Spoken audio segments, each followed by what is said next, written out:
उत्तर प्रदेश के एक छोटे से गांव रामपुर में ठाकुर परिवार रहता था। ये परिवार गांव का सबसे प्रतिष्ठित परिवार माना जाता था। घर के मुखिया थे हरिप्रसाद, जो अपने दो बेटों के साथ रहते थे, बड़ा बेटा वीरेंद्र और छोटा बेटा रघु। दोनों भाइयों में बहुत प्यार था। वीरेंद्र की पत्नी का नाम था सरोज, जो घर की बड़ी बहू थी, और रघु की पत्नी थी मीरा, जो छोटी बहू थी। शादी के शुरुआती दिनों में सरोज और मीरा के रिश्ते सामान्य थे। दोनों साथ में घर के काम करती, हंसती बोलती और त्योहारों में खूब तैयार होती। पर जैसे जैसे समय बीता, सरोज को यह महसूस होने लगा कि मीरा धीरे धीरे घर में अपनी जगह बना रही है, और घर के सब लोग मीरा की हर काम में तारीफ करने लगे हैं। सरोज का स्वभाव सख्त था। वह घर की बड़ी बहू होने के नाते वो सभी पर अपनी राय थोपने की कोशिश करती थी। दूसरी ओर मीरा शांत, सुशील और सरल स्वभाव की थी। वह हमेशा अपने से बड़ों की आज्ञा मानती और सबका सम्मान करती थी। हालांकि सरोज को ये पसंद नहीं था कि घर में कोई उससे ज्यादा प्यार और सम्मान पाए। मीरा का स्वभाव ऐसा था कि घर के सभी लोग उससे प्रेम करने लगे। सास ससुर भी उसे अपनी बेटी जैसा मानने लगे। मीरा घर के सभी लोगों का पूरा ध्यान रखती थी। गांव में भी उसकी सादगी की चर्चा होने लगी। घर में जो भी आता, उसकी सास उससे अपनी छोटी बहू की बहुत तारीफ करती। ये बात सरोज को अखरने लगी। क्योंकि ऐसा लगभग हर रोज होने लगा था, सरोज को अब लगने लगा था कि मीरा उसके अधिकार को छीन रही है। जिस प्यार पर, जिस इज्जत पर बड़ी बहू होने के नाते उसका ज्यादा हक था, जो उसके बदले मीरा को मिल रही थी। जबकि मीरा की शादी से पहले मैंने कितने साल घर वालों का ध्यान रखा है, लेकिन लगता है मीरा के आ जाने के बाद सब लोग वो वक्त भूल चुके हैं। इसी बात को लेकर धीरे धीरे सरोज और मीरा के बीच छोटी छोटी बातों पर बहस होने लगी। यदि मीरा कोई अच्छा पकवान बना देती, तो सरोज को लगता कि उसने जानबूझकर उसकी जगह बनाने के लिए ऐसा किया। यदि सास मीरा को कोई नई साड़ी दे देती, तो सरोज को लगता कि यह उसके अधिकार का हनन है।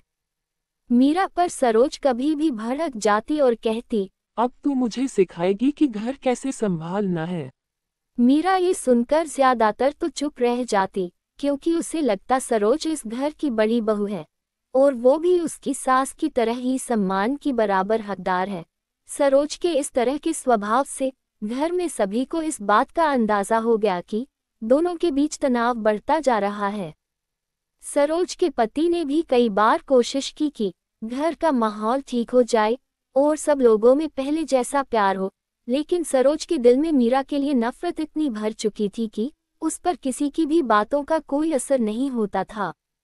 सरोज की वजह से घर में सबका एक साथ बैठना भी बंद हो गया था। इस बात से उनकी सास दुखी रहने लगी थी। हालांकि इस वक्त भी मीरा ने अपनी सास का अच्छे से ख्याल रखा।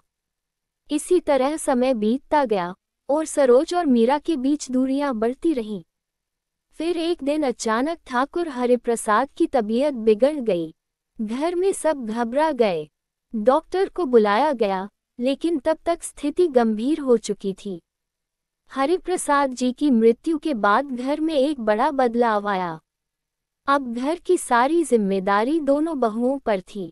वीरेंद्र और रघु दोनों अपने अपने काम में व्यस्त रहते थे, इसलिए घर के सभी निर्णय लेने की जिम्मेदारी सरोज और मीरा की थी। लेकिन अब तक दोनों के बीच का मनमुटाव इतना बढ़ चुका था कि घर में हर छोटी बात पर झगड़ा होने लगा। सरोज हर बात में मीरा पर दोष डालती और मीरा सब कुछ सहन करती रहती, और ये सब देखकर भी उनकी सास कुछ बोल ना पाती थी।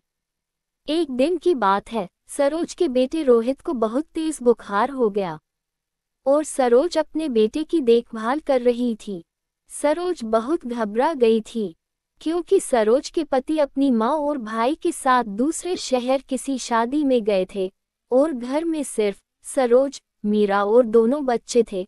सरोज को लग रहा था कि कैसे अकेले वो अपने बच्चे को संभालेगी। अभी सरोज ये सब सोच ही रही थी कि तभी मीरा वहां आई और बोली, भाभी कैसी तबीयत है अब रोहन की? अभी भी बहुत बुखार है मीरा, घर पर भी कोई नहीं है, समझ नहीं आ रहा कि क्या करूं। सरोज चिंता करते हुए बोली। भाभी आप फिक्र ना करें, मैं अभी डॉक्टर को बुला के लाती हूँ। रोहन जल्दी ही ठीक हो जाएगा और पायल की भी आप फिक्र ना करें, मैंने उसे खाना खिला दिया है और वो मेरे कमरे में ही पड़ रही है।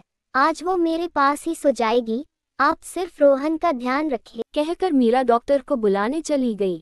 सरोज को पहली बार एहसास हुआ कि मीरा उसके परिवार की भी परवाह करती है, क्योंकि पिछले 2 दिन से मीरा को भी बुखार है, पर फिर भी मीरा ने अपनी तबीयत की परवाह ना करते हुए न सिर्फ पूरे घर को संभाला बल्कि उसकी बेटी पायल को भी संभाला, क्योंकि उसे पता था कि मेरे बेटे रोहित को बुखार है और मैं रोहित की देखभाल कर सकूं, इसलिए पूरे घर का काम वो बुखार में भी अकेली करती रही थी। धीरे धीरे मीरा और सरोज के रिश्ते में बदलाव आने लगा। जहां पहले वे एक दूसरे से बात तक नहीं करती थी, अब एक दूसरे का ध्यान रखने लगी। सरोज अब मीरा को अपनी छोटी बहन की तरह समझने लगी थी। दोनों हर काम अब एक दूसरे की सलाह लेकर ही करने लगे थे। समय बीतता गया और अब दोनों एक दूसरे के साथ हंसी खुशी रहने लगी। त्योहारों में एक दूसरे की मदद करती, मिलकर घर संभालती। दोनों के बदले व्यवहार से अब घर में भी शांति का माहौल रहने लगा था। सब एक साथ फिर से इकट्ठे बैठने लगे थे। गांव में भी अब दोनों के आपसी प्रेम की चर्चा होने लगी। लोग कहते, देखो देवरानी जेठानी का रिश्ता कितना अनोखा है। मीरा और सरोज ने ये सीख लिया था कि रिश्तों में प्रेम और सम्मान होना जरूरी है। जरूरी नहीं कि सिर्फ छोटा ही बड़ों को सम्मान दे, बड़ों को भी छोटों को सम्मान देना चाहिए, क्योंकि कभी कभी अहंकार और जलन रिश्तों को कमजोर कर देते हैं, लेकिन अगर दिल में सच्चाई हो तो रिश्ते फिर से जुड़ सकते हैं। देवरानी जेठानी का रिश्ता अक्सर समाज में एक प्रतिस्पर्धा के रूप में देखा जाता है, लेकिन ये कहानी बताती है कि यदि हम एक दूसरे की भावनाओं को समझें और सम्मान दें तो ये रिश्ता बहनों जैसा मधुर भी बन सकता है। रिश्तों को मजबूत बनाने के लिए जरूरी है कि हम अपने अहंकार को त्यागें और प्रेम से किसी भी रिश्ते को अपनाएं, क्योंकि रिश्ते सिर्फ खून से नहीं, दिल से भी बनाए जाते हैं। दोस्तों, कहानी अच्छी लगी हो तो इसे लाइक करें, शेयर करें और चैनल को सब्सक्राइब जरूर करें। धन्यवाद।